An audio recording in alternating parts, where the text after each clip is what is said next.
नमस्कार दोस्तों।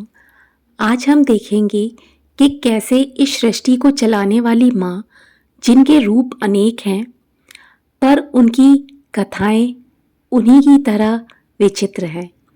आज शुक्रवार व्रत कथा, जो कि संतोषी माँ का भी एक दिन है, और माँ के आप जानते हैं अनेकों रूप होते हैं। माँ हर रूप में विराजमान है, फिर चाहे वो संतोषी माँ बनकर, जो कि गणेश जी की पुत्री कहलाती हैं, या फिर देवी गौरी बनकर, जो कि शंकर जी की अर्धांगिनी कहलाती हैं, या काली बनकर, या दुर्गा बनकर, या लक्ष्मी बनकर, हर रूप में वो हमारी किसी न किसी रूप में मदद करने आती हैं। संतोषी माँ का रूप अत्यंत ही सरल है। वो संतोष देने वाली, जो जीवन में सुख समृद्धि हर एक वो चीज़ देती हैं जो भी उनके भक्तगण चाहते हैं, लेकिन उसके बावजूद वे स्वभाव में अत्यंत सरल हैं। मानते हैं कि ये गणेश जी की पुत्री है, जिन्हें हम संतोषी माँ के नाम से जानते हैं। इनकी बहुत सी कथाएं आपने सुनी होंगी। एक कथा तो आपने सुनी ही रखी होगी। आज मैं आपको दूसरी कथा सुनाती हूँ, और अगर आपने वो पहली वाली कथा जो प्रसिद्ध है नहीं सुनी, तो मुझे कमेंट सेशन में बताइएगा, मैं वो कथा भी आपको ज़रूर सुनाऊंगी। तो चलिए ये चमत्कारिक कथा शुरू करते हैं। बहुत समय पहले एक गांव में एक बहुत ही गरीब स्त्री रहती थी। उसके घर में खाने को ना अन्न था, ना ही उसके बच्चों के लिए पहनने को कपड़े।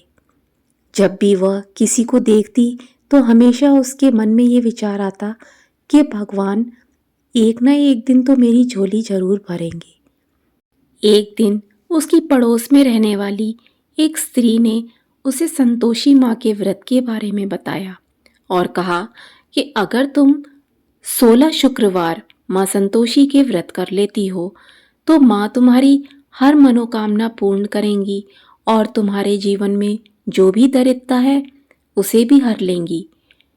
जब उसने ये व्रत कथा के बारे में सुना तो उसने ये व्रत करना शुरू करा। पहले शुक्रवार में कुछ भी नहीं बदला, न दूसरे में न तीसरे में, पर फिर भी वह श्रद्धा से हर शुक्रवार को व्रत करती। सुबह उठती, नहाती, साफ वस्त्र पहनकर मंदिर जाती और माँ को गुड़ चने का भोग अर्पित करती। भले उसके घर में कुछ भी ना होता, लेकिन वो उस दिन सिर्फ खट्टी चीज़ों का परहेज करके अपने घर में जो भी रूखा सूखा होता वो अपने बच्चों को खिला लेती। लेकिन एक बार जब उसका 7वां शुक्रवार आया तो उसके मन में बड़ी पीड़ा हुई, क्योंकि उसके बच्चे इतने भूखे थे और उसके घर में एक अन्न का दाना तक नहीं था। फिर भी उसने जैसे तैसे अपना वो व्रत पूरा किया। फिर 2-3 शुक्रवार और आए। इत्तेफाक से एक जब उसका आखिरी शुक्रवार था तो उसके बच्चों की तबीयत भूख की वजह से बहुत ज़्यादा खराब थी, क्योंकि उसके बच्चों ने कई दिनों से खाना नहीं खाया था और उसके घर में कोई भी भोजन करने के लिए अन्न का दाना नहीं था। सिर्फ एक खट्टा अचार था और कुछ सूखी हुई रोटियां। अब वो बच्चे बहुत जिद करने लगे कि माँ, इस अचार से ही हमें रोटी खिला दो। लेकिन उस दिन उसका शुक्रवार का व्रत था। एक बार तो उसका मन बच्चों की भूख देखकर डोला, लेकिन फिर उसने सोचा कि नहीं, आज मेरा शुक्रवार का व्रत है और मुझे खट्टा त्यागना है और ना ही किसी को देना है। इतना सोचकर वो चुपचाप बैठ गई। थोड़ी देर में एक वृद्ध उसके घर आई और कहने लगीं, बेटी कुछ खाने को मिलेगा? तो उस स्त्री ने उन बूढ़ी माता से यही कहा कि माँ, घर में सिर्फ खट्टा अचार है जो कि आज मैं किसी को नहीं दे सकती, क्योंकि आज मेरा शुक्रवार का व्रत है। मेरे बच्चे भी भूखे हैं, लेकिन मैं उन्हें भी नहीं दूंगी और ना ही आपको, इसलिए मुझे क्षमा करें। ये सूखी रोटियां हैं, अगर आप चाहें तो इन्हें पा लें। ये देखकर वो बूढ़ी माता बहुत प्रसन्न हुई, और क्योंकि वो संतोषी माँ थी, इस जो कि अपने भक्त की परीक्षा लेने आई थी, तो वो उसी वक्त प्रकट हो गई और बड़े प्रेम से कहने लगीं कि बेटी, तूने मेरा व्रत बड़े श्रद्धा भाव से किया, तूने अपनी पूजा सफल करी और मैं तेरी इस भक्ति से बहुत प्रसन्न हूँ। तो तू वर मांग और हमेशा सुख से रह। उसने कहा, माँ, जिसे आपके दर्शन हो गए उसे वर मांगने की ज़रूरत ही क्या, लेकिन फिर भी अगर आप देना चाहती हैं तो बस इतना ही दीजिए कि हमेशा मेरे मन में संतोष बना रहे।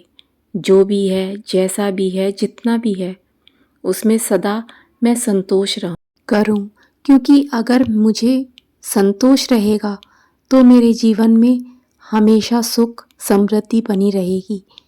किसी भी व्यक्ति के जीवन में अगर संतोष नहीं है तो चाहे उसके घर में कितना भी धन क्यों ना हो, वो कभी खुश नहीं रह सकता। वो हमेशा और पाने की चाह रखता है। इसीलिए अगर जिसके हृदय में संतोष बसा है उसे सब मिल जाता है। इसलिए माँ, मुझे हमेशा संतोषी होने का वरदान दीजिए। माँ उसकी बातें सुनकर इतनी प्रसन्न हुई कि उन्होंने उसके घर में धन धान्य सब कुछ भर दिया। उसके बच्चे भी बड़े अच्छा खाने और पहनने लगे। हर चीज़ की सुख सुविधा उसके घर में हो गई और वो खुशी खुशी अपना जीवन व्यतीत करने लगी।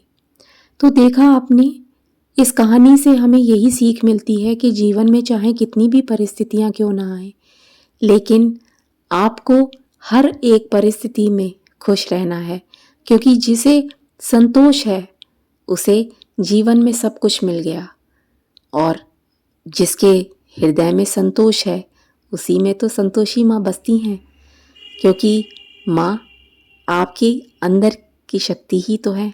वीडियो अगर अच्छा लगे तो इसे लाइक शेयर सब्सक्राइब ज़रूर करें। जय संतोषी माँ।